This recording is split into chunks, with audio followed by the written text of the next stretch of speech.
Dans 2 jours, je commence mes deuxième et dernier concours blancs. Je vais déjà vous expliquer le planning. Donc, on sort de 2 semaines de vacances. Là, on est le 7 mai. Demain, c'est lundi 8 mai, donc c'est férié. Et on commence nos épreuves mardi 9. On a toutes les grosses épreuves à la suite. Donc la première épreuve, c'est le français. Ensuite, mercredi, on a 6 heures de philosophie. Jeudi, 6 heures d'histoire. Vendredi, 5 heures de géographie. Samedi, 4 heures d'espagnol. Ensuite, j'aurai une après-midi et un jour pour souffler. Et ensuite, la semaine d'après, on a le lundi, 3 heures d'option géographie. Mardi, 6 heures d'anglais. Et ensuite, mercredi, 2 heures de grec. Et ensuite, jeudi, vendredi, samedi, dimanche, ça va être en fait ce que je considère être mes vacances, puisque c'était pas vraiment des vacances là les 2 dernières semaines. Le week-end de l'Ascension, j'ai super hâte d'être à ce week-end parce qu'on part à Saint-Malo avec mes copines de prépa et de l'internat. Donc voilà pour le programme. Alors ensuite, parlons de mon avancement dans les révisions. Donc on a eu 2 semaines de révision. Le premier concours blanc en décembre avait été fait à l'arrache parce que la période de novembre-décembre était tellement dense, on avait que 4 semaines de cours, pas de temps de révision, direct les concours blancs. Donc je me suis dit c'est terrible, mais heureusement pour le deuxième concours blanc j'aurai tout mon temps pour réviser, je serai au point. Si seulement. J'ai beaucoup travaillé. Après, je me sens toujours pas au point. Mais de toute façon, plus on en sait, plus on a l'impression de rien connaître. Parce que plus on en sait, plus on sait ce qu'on sait pas également. Je sais pas trop comment expliquer, mais je pense que vous comprenez. Donc, par matière, alors en français, c'est sur le roman. Donc, nous, on a étudié La Chartreuse de Parme, du côté de chez Swann de Proust, et très rapidement Aurélien d'Aragon. Donc, je connais pas mal d'exemples, beaucoup trop d'exemples en fait. Je ne sais pas en fait faire le tri dans les exemples, je ne sais pas ce qui va me servir ou pas. Donc voilà, j'ai une liste de 150 exemples, je ne les maîtrise pas tous. Alors que normalement, pour les épreuves de l'ENS, on a besoin de 30 exemples. Pourquoi apprendre tant d'exemples ? Donc j'ai emprunté 2 livres à la bibliothèque. J'ai emprunté un livre sur le roman que j'ai lu, c'était très très intéressant. Et là j'ai emprunté un livre sur le romanesque que je n'ai pas encore lu. Et je vais pas tout lire, c'est dans 1 jour et demi les épreuves. Donc pour le français, je sais pas si je le sens bien ou pas. En tout cas j'ai adoré lire ce livre-là en tout cas. Vraiment le français, j'aime trop, mais c'est un truc de dingue en fait. En début d'année, je détestais, je comprenais pas, et maintenant que je me plonge vraiment dedans, je trouve ça absolument passionnant. Donc je kiffe, mais je suis pas non plus à l'aise, donc mon objectif ce serait d'avoir 12. Ensuite, l'histoire. En début d'année, j'ai adoré l'histoire, mais le problème c'est que la pression qui découle de mon amour pour la matière m'a fait détester la matière. Et ça m'énerve. Et là, actuellement, j'essaie de me dire, Margot, la pression c'est secondaire, déjà, prends plaisir à étudier ce que t'étudies. Et là, par exemple, le français, j'adore, mais dès que je repense au fait que je vais pas être capable de faire ma dissertation, tout d'un coup, j'aime plus. Et ça m'énerve en fait que la pression que je me mets tâche mon plaisir d'apprendre ce que j'apprends, parce que là actuellement j'adore. Je suis tellement heureuse dans ma vie actuellement parce que j'ai pris 2 semaines à approfondir des matières que j'aime et tout. Mais dès que je pense trop au concours blanc, je panique et j'aime plus. Et donc là l'histoire ça me stresse. En fait le prof nous a donné une liste de sujets qui pourraient tomber, des sujets de colle. Et il a dit le sujet de la disserte sera dedans. Donc nous, on pense que ça va tomber sur les Européens et l'océan au temps des grandes découvertes. Et en fait, comme l'histoire, ça me fait trop peur parce que j'ai peur de rater, je m'étais dit qu'il fallait que je prépare le sujet. Parce qu'en soi, je préférais que ce soit pas ce sujet qui tombe parce que je préfère faire un vrai concours blanc où je ne connais pas le sujet et j'improvise sur le moment. Mais je peux pas ne rien faire. Et au pire, même si c'est pas ce sujet, très bien, mais moi je me serais entraînée. Et sauf que ça fait depuis 1 semaine que je me dis qu'il faut que je prépare ce sujet et je n'arrive pas à passer le cap de faire le sujet parce que ça me terrifie. Et là, ce matin, je me suis dit, allez Margot, tu t'y mets. Et j'y ai passé 1 heure. Et waouh, je me sens tellement mieux. Je suis pas du tout au point sur le sujet, mais d'avoir passé le cap et me dire, ok, c'est bon, t'es capable, tu connais des choses, ça va bien se passer. Je me sens beaucoup mieux. J'ai voulu faire une frise chronologique pour apprendre mes dates en histoire. Donc je me suis dit, je vais faire ma frise de 1368 à 1550. Donc je la coupe de façon proportionnelle pour que ce soit une frise proportionnelle. Sauf que force est de constater que je ne connais tellement pas mon cours que je n'avais pas du tout capté que les dates allaient être bien trop serrées. Voilà, donc là c'est le début. C'est sympa, c'est bien organisé. Attention, vous n'êtes pas prêts. Bam! Vraiment super bien organisé, je trouve la proportion est parfaite. Je pense dans mon cours il y a au moins 300 dates. Là je vais compter le nombre de dates que j'ai décidé de garder dans ma chronologie. Moins de 100, je pense. 1, 2, 3, 13, 14, 15, 36, 37, 38, 39, 98, 99, 100, 1, 2, 3, 4, 5, 6, 7, 39, 40, 41, 42. Ouais, j'en ai grosso modo 150. Ensuite, la géographie, c'est sûr, la métropolisation, les métropoles du sud. Donc on a étudié Marseille, Nice, Montpellier, Toulouse et Nantes. Que fait Nantes ici dans les métropoles du sud? Je connais pas trop. En vrai, c'est intéressant. J'ai pas grand chose à dire sur la géographie, quoi. Ensuite, l'espagnol, je n'ai absolument rien fait. On a étudié la pièce de théâtre qui s'appelle Les Noces de sang, donc Bodas de Sangre. Je vais lire des analyses la veille. Et je vais quand même un petit peu lire là les faux amis et relire mes conjugaisons, etc. ce week-end. Et ensuite, pour la semaine d'après, option géo. Je n'ai rien fait, mais genre 0, moins 5 en fait. De toute façon, l'option géo est censée préparer à la spécialité géographie ou histoire-géographie. Et je ne compte pas prendre cette spécialité, donc je vais vraiment lire le truc la veille, sans aucun remords. En espérant que le prof fasse comme il dit d'habitude. J'ai ouvert le parachute à 10 parce que ça m'a été moins de 10. Donc moi je compte sur le parachute à 10 en fait. Ensuite pour l'anglais, ça m'énerve l'anglais, je voulais vraiment m'y pencher pendant les vacances parce que depuis le début de l'année je ne travaille pas l'anglais, je me repose sur mes acquis et je prends du retard comparé à ceux qui travaillent vraiment et qui peuvent vraiment s'améliorer et je l'ai pas fait. Parce que c'est la deuxième semaine et je vais le faire la veille et je m'en veux énormément mais j'ai pas trouvé le temps. L'histoire et le français c'est tellement énorme ce qu'il faut apprendre que j'ai pas passé de temps sur l'anglais. Et dernière épreuve, grec. Alors grec, pareil, grec j'arrête l'année prochaine donc je vais faire ça la veille. Là je suis vraiment pas sûre de moi sur le coup parce qu'on a beaucoup de vocabulaire à apprendre. Mais va falloir faire fonctionner la mémoire à court terme sur ce coup-là. Je vais essayer de prendre plaisir à disserter. Dans le meilleur cas, réussir ma disserte. On est à J-1 des concours blancs. Il est 18h26 exactement. Je me suis réveillée, j'avais la boule au ventre. J'ai essayé de me changer les idées, j'ai écouté de la musique, je suis allée me balader. Quand je suis rentrée de ma balade, il y avait Luna et So, qui sont des personnes de ma classe. C'était sympa, on a discuté des profs et tout. Ça m'a un peu changé les idées. Donc là, ça va, je me suis un petit peu calmée. Aussi, j'ai oublié de dire, hier soir, on a reçu un mail du prof de français, donc vraiment 24 heures avant l'épreuve, qui nous envoie une énorme synthèse sur le roman. Mais c'est génial ce cours, mais pourquoi il nous l'envoie que maintenant? Et il m'a fait trop rire, je vous lis ce qu'il a écrit. Il parle de lui à la 3e personne. C'est original. L'auteur l'offre de ce fait bien volontiers à ceux qu'une telle entreprise peut intéresser et se place à la disposition de ses lecteurs concernant toutes sortes de remarques ou de questions portant sur des références manquantes ou redondantes qui auraient pu échapper à ses relectures. Pourquoi il parle de lui à la 3e personne? Et ensuite il nous a envoyé 2 autres mails.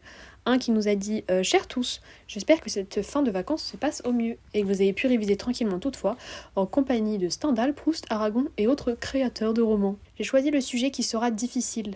Entre parenthèses, comme tous les sujets, 3 petits points. Mais intéressant et faisable, je crois. Et ensuite, 3e mail. Pour stimuler vos neurones, voici une liste de sujets que je n'ai pas retenus, si vous voulez y réfléchir. Donc j'ai lu les sujets qu'il avait pu nous mettre. C'est terrifiant. Surtout les sujets qui font des références à des notions ou des concepts ou quoi que je ne connais pas. Bref, à demain je pense. On va arriver en retard à notre épreuve de français. Il est 9h moins 2 alors qu'on est parti genre littéralement à 25 et qu'on est censé être à 20 minutes du lycée, ça n'a aucun sens. Même pas, non mais 20 minutes. Et il pleut. Pied, hein. Il pleut, c'est terrible. On a envie de pleurer. J'ai envie de mourir, je veux pas faire cette épreuve. Moi non plus. Je viens de rentrer de mon épreuve de français. J'ai le sourire aux lèvres parce que c'est passé. Pas nécessairement parce que ça s'est bien passé, mais c'est passé, ce qui est le plus important dans l'histoire. Je vous lis le sujet. En 1959, dans une conférence à Lausanne intitulée Roman et réalité, Nathalie Sarraute affirme: la réalité pour le romancier, c'est l'inconnu, l'invisible.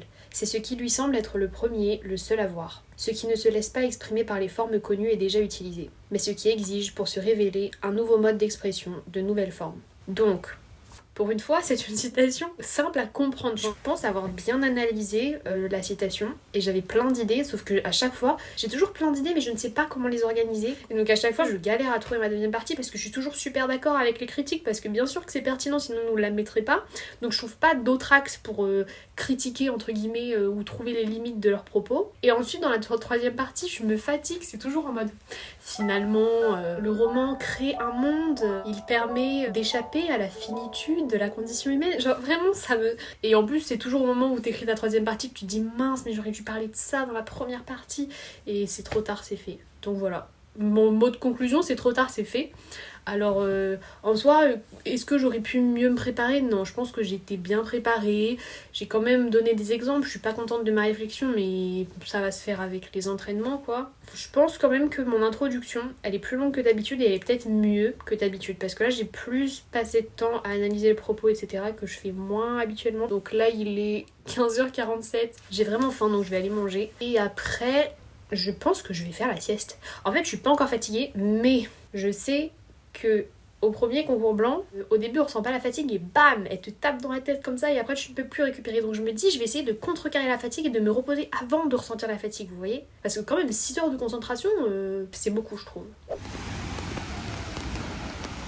C'est le déluge. Oh, salut Victor, ça va? Ouais, salut Margot. Bah écoute, encore de merde hein. Ouais. Je viens de rentrer de la philo. Pendant bien 2 heures sur 6 heures de philo. J'avais le bas de mon pantalon trempé, c'était horrible. Et sinon, pour la disserte à proprement parler, alors le sujet c'était douter de tout. Alors vous inquiétez pas que j'ai bien douté pendant ma dissertation. J'ai eu énormément de mal à problématiser dès le début, je le sentais pas. Et je me suis dit, je sens qu'il va mettre une partie 3 qui s'essouffle, ou votre grand 3 et la continuité de votre grand 2, un truc comme ça. Je voyais pas quoi mettre, enfin c'est que j'ai mal problématisé, c'est que j'ai raté un enjeu du sujet si je voyais pas comment finir ma disserte. Mais les sous-parties de ma première partie, elles font à peu près 3/4 d'une page, et ma troisième partie en entier, avec ces 3 sous-parties, fait à peine une page. Vraiment les parties elles sont minuscules. Après j'ai cité des références, mais ça s'arrête là quoi. Après, c'est pas non plus comme si j'avais énormément travaillé la philo, donc bon voilà. Demain, c'est l'histoire, et moi, une fois que l'histoire est passée, tout va bien dans ma vie. En fait, ça passe super vite. Ce qui est long, c'est d'attendre que ça commence, et une fois que ça commence, c'est passé. J'ai fini l'histoire, je me sens tellement soulagée. Plus que 5 épreuves. Donc, en histoire, roulement de tambour, ce n'est pas tombé sur notre prédiction. C'est tombé sur les Européens et l'islam au temps des grandes découvertes. Donc, sur le moment, quand il a écrit le truc, on s'est tous regardés. La mort dans l'âme. Et donc j'ai un peu remis ma vie en question pendant 2 minutes et après je me suis dit c'est pas grave, c'est bien, comme ça c'est un vrai entraînement. Et en vrai je suis super contente que ce soit tombé sur ce sujet. J'ai certainement pas fait un truc excellent mais j'ai donné tout ce que j'ai pu. Je suis pas vraiment convaincue par mon plan. J'ai essayé de mobiliser toutes les connaissances parce que quand on réfléchit l'islam, etc., les musulmans, on pense beaucoup au Portugal parce qu'ils ont fait des croisades au Maroc. Après, ils sont allés dans l'océan Indien qui était vraiment contrôlé par les musulmans, etc. On pense moins à l'Espagne, mais il a dit n'oubliez pas, c'est bien les Européens et ça traite vraiment toute la période et tout. Et c'est vrai qu'au début, ça me paraissait moins évident pour l'Espagne, même si oui, il y a la reprise de Grenade, la Reconquista et tout qu'on a rapidement vu. Mais j'ai réussi à faire des liens pour essayer de tout mobiliser. Après, vers la fin de la période, c'est un petit peu flou, j'avais moins de détails. Mais ça va, je pense qu'avec ce que j'avais, je m'en suis bien sortie. Et en vrai, c'était fun. Parce que là, ces derniers temps, j'aimais moins l'histoire parce qu'aussi, je me suis moins investie en histoire, j'ai l'impression. Et le fait de faire de l'histoire un peu pendant les vacances, hier et aujourd'hui, je me suis dit, oh, en fait, ça va, j'aime bien l'histoire. Ça va, là, pour le moment, je suis pas trop fatiguée. J'ai pas super bien dormi cette nuit parce que c'est l'histoire, donc j'ai dû me réveiller 3 fois avec mes dates en tête, etc. Comme d'habitude. J'ai déjeuné avec Séraphine qui avait aussi son épreuve d'histoire aujourd'hui. Et la pauvre, elle m'a dit qu'elle avait vomi de stress ce matin. Moi, j'avais envie de vomir avant le français. Mais une fois que c'est parti, ça va. Voilà, donc demain, la géographie, je suis loin, mais loin d'être prête. Donc je vais y aller. Il est 21h45. Je savais inconsciemment que je savais rien. Sauf que j'ai mis ça de côté. Et là, quand je me confronte à la réalité, je suis dans le caca, quoi. Là, j'aurais envie de ne pas venir ou de rendre copie blanche. Mais je peux plus travailler, en fait. C'est trop tard, genre. C'est que c'est même pas si c'était que de l'apprentissage, c'est juste que j'ai pas fait le travail derrière, en fait. En vrai, j'ai pas rien fait en géo, mais j'ai pas fait suffisamment. Je viens de rentrer de la géo. Le prof nous avait dit que ce serait sur les métropoles du Sud. Le sujet, c'était les métropoles du Sud en France métropolitaine, études comparées. Donc en fait, il nous avait donné le sujet à l'avance. Mais je me disais, mais qu'est-ce qu'il va pouvoir nous poser comme sujet dessus, à part un truc précis. En fait, on avait fait un DM sur une métropole du sud de notre choix. Moi, j'avais fait sur Toulouse. Et il nous avait déjà conseillé des plans et tout. Donc j'ai repris le même plan, sauf que là, j'ai mêlé toutes les métropoles. Sauf que c'est que des allusions parce que je n'ai aucun détail. Donc j'ai vraiment, dit par exemple, oui, il y a ce projet métropolitain à Marseille qui s'appelle Euroméditerranée. Après, préciser ce qu'il y a dedans, c'est une autre histoire. J'ai mis mon réveil à 6h, je crois. Et heureusement que j'ai retravaillé ce matin parce que j'avais des connaissances un peu fraîches dans la tête, même si j'avais pas vraiment de détails. Donc demain, épreuve de 4 heures d'espagnol. Je n'ai rien fait en espagnol, mais rien, c'est rien du tout. Je vais réviser l'œuvre qu'on est en train d'étudier. Et sinon aussi ce matin, il y a notre prof d'anglais qu'on n'avait pas vu depuis super longtemps parce qu'elle s'était coupé le doigt ou un truc comme ça, qui est venue gentiment nous donner une note d'anglais sur une version. La moyenne était de 10,02, j'ai eu 10,04. Sachant que la dernière fois j'avais eu 16 à ma version. Sauf que donc ça me stresse parce que je me dis là, mardi c'est l'anglais. Mais je suis dans le caca, enfin surtout c'est un commentaire ce que je ne sais pas faire, plus une version où j'ai eu 10 donc la dernière fois. Et ce trimestre-ci, on n'a aucune note pour rattraper les grosses catastrophes comme ça, enfin les grosses catastrophes, jamais dans l'abus. Si, j'abuse clairement. Au premier semestre, on avait plein de petites notes, genre des petites notes de vocabulaire et tout pour rattraper. Là, dans 4h30, j'ai fini ma semaine. Alléluia, vraiment. J'adore cette place, regardez comme c'est beau. Là, ils ont ajouté les petits parterres de fleurs. Avant, c'était tout vide. Alors, l'espagnol, on avait 20 phrases de thème grammatical. Il y a quelques mots de vocabulaire que j'ai pas trouvé ou alors des tournures grammaticales que je sens fausses, mais je voyais pas comment les tourner autrement. Et ensuite, on avait 2 questions de commentaires dirigés sur un tout petit extrait, vraiment genre de 12 lignes. C'était une réplique de Bodas de Sangre. Donc il y avait 2 questions qui nous demandaient sur quoi repose la musicalité de cet extrait et montrer pourquoi cet extrait repose aussi sur un jeu d'opposition ou un truc comme ça. Donc notre épreuve durait 4 heures, donc je suis rentrée à 13h30. Il est 15h45, j'ai rangé toute ma chambre, je n'ai toujours pas déjeuné. Vraiment, je me plains toute la semaine de déjeuner à 16h et quand je rentre à 13h, je déjeune à 16h. Pourquoi ? Parce que, en fait, ça me saoule. Je trouve qu'on devrait arrêter de manger dans la vie, c'est pénible en fait. Est-ce que j'ai le temps ? Est-ce que j'ai une demi-heure, 1 heure à perdre tous les jours à manger ? Non. Le matin, par exemple, je me lève, j'aimerais direct faire des trucs. Non, j'ai faim, il faut que je mange. Donc là, cet après-midi, après manger, qu'est-ce que je vais faire ? Rien faire. En fait, je dis que j'ai pas que ça à faire alors que j'ai absolument que ça à faire. Je pense que je vais me reposer, donc je suis pas fatiguée, mais je vais faire du montage. Ouais, je vais me reposer intellectuellement, on va dire. Et ensuite, demain, il faudra que je retravaille pour travailler l'anglais.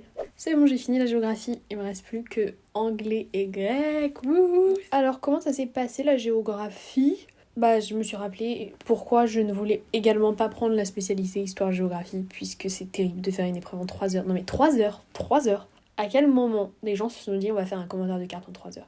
Le prof nous a laissé 3h30 et j'ai bâclé, c'est super mal écrit, le pauvre. J'ai fait une illustration et j'ai écrit 4 pages et demie. C'est tombé sur la station de Megève. Je vais vous montrer l'extrait de carte. Donc encore une fois, j'ai mis 10 minutes à déjà comprendre comment j'assemblais les parties de la carte. On a des documents d'accompagnement. Donc là, aujourd'hui, on avait des statistiques de l'INSEE, des cartons de localisation, un plan des pistes. Et ensuite, on avait 6 morceaux de cartes. Je crois qu'au concours, on en a qu'un. Attendez, j'essaie de vous les réinstaller. Saint-Gervais-les-Bains, il va en haut. Ça va là, je ne l'ai pas du tout utilisé celui-là, super. Voilà, ça nous donne un truc comme ça, grosso modo. Donc c'était centré sur Megève. Après là on a Saint-Gervais-les-Bains. Et moi cet hiver j'ai skié à Pras-sur-Ally, Flumet, Notre-Dame de Bellecombe. Le reggae je l'ai pris, le plané je l'ai pris. Mais c'est horrible, 3 heures. Et je me dis en deuxième année quand c'est ta spécialité, tu connais plein de trucs dans cette spécialité et t'as juste 3 heures pour faire tes preuves. C'est horrible. Donc pendant que j'étais en train de faire les preuves, je me suis dit ok Margot, vraiment ne choisis pas cette spécialité l'année prochaine.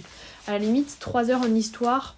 Ouais, mais 3 heures en géo, c'est un gros nom pour moi. Je vais partir réviser l'anglais. Là, ça y est, je crois que je suis dans le mood de travailler. Je vais vraiment essayer de faire mon mieux pour demain, mais ça me stresse énormément. Il me reste plus que l'épreuve de grec. Alléluia. Alors, l'épreuve d'anglais. On avait le choix entre 2 textes. J'ai choisi le deuxième. Donc, c'était l'excipit de Reflection in the Golden Eye, un truc comme ça. C'est un texte américain qui date de 1941. Donc, cet extrait racontait l'histoire d'un soldat qui se rend dans la maison du capitaine et il regarde dans la chambre de la femme du capitaine et le capitaine l'entend et à la fin il le tue. Donc on devait faire un commentaire de texte et traduire 2 passages de ce texte. Pour ma traduction, je suis pas trop contente de ce que j'ai fait. Enfin c'était pas compliqué à comprendre mais j'ai pas réussi. Enfin c'est moche ce que j'ai traduit en français quoi. Et je voyais pas comment le traduire autrement donc j'ai fait au mieux quoi. Et mon commentaire pareil il est super court. La première partie de mon commentaire, je trouve que c'est pas mal. J'ai l'impression que j'ai un peu fait une deuxième partie pour faire une deuxième partie quoi. Et la troisième partie, j'ai l'impression que je reste toujours un peu terre à terre dans mes analyses. Et là, j'ai essayé vraiment de pousser plus loin. J'ai vraiment essayé de lier des niveaux de lecture différents. Parce que là, récemment, j'ai passé ma colle d'anglais et la prof, elle m'a dit... Enfin, c'était pas ma prof, c'était une colleuse qui m'a dit vous avez des bons éléments, mais le plan, ça va pas du tout, quoi. Et elle m'a dit le plan, vos parties, elles sont interchangeables. Et je comprenais pas trop, donc j'ai demandé des conseils à droite à gauche de gens qui avaient réussi leur colle. Et ouais, voilà, en fait, apparemment, dans les 3 parties, moi, je pensais que c'était juste thématique. Et j'apprends ça vraiment en fin d'année. C'est censé aller, voilà, d'une lecture un peu superficielle. Enfin, ça veut rien dire superficiel, profond, comme fond, forme, ça veut rien dire en soi. Mais là, par exemple, dans ma première partie de commentaires, je me suis juste concentrée sur ce que ça raconte, l'ambiance qui est mise en place, etc. Et dans la 3e partie, j'ai essayé d'avoir une lecture un peu plus englobante à l'extérieur du texte, les effets entre le fait que ce soit un texte et l'histoire elle-même. Mais je me dis peut-être que c'est pas bien, mais au moins j'aurais essayé quelque chose de différent. Alors que si je campe juste sur mes positions pour éviter de faire des grosses erreurs, je vais jamais m'améliorer. Voilà, donc demain, dernière épreuve, c'est grec, je suis trop contente. Je vais aller en salle de travail pour voir un petit peu si je suis dans le caca ou pas. J'ai toute une page de vocabulaire à apprendre que je n'ai pas commencé à apprendre. Et la dernière leçon également, qui m'a l'air assez complexe.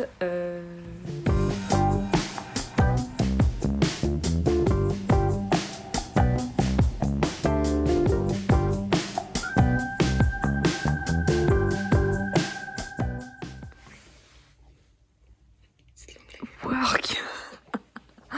Je suis trop prête pour démarrer. Ouais, là vraiment tu vas gérer. La piste du temps. Et il y a plein de petits trucs pour se poser, mais c'est pas une boîte de nuit, du coup c'est un bar dansant genre. Bon, c'est déjà bien. C'est vrai.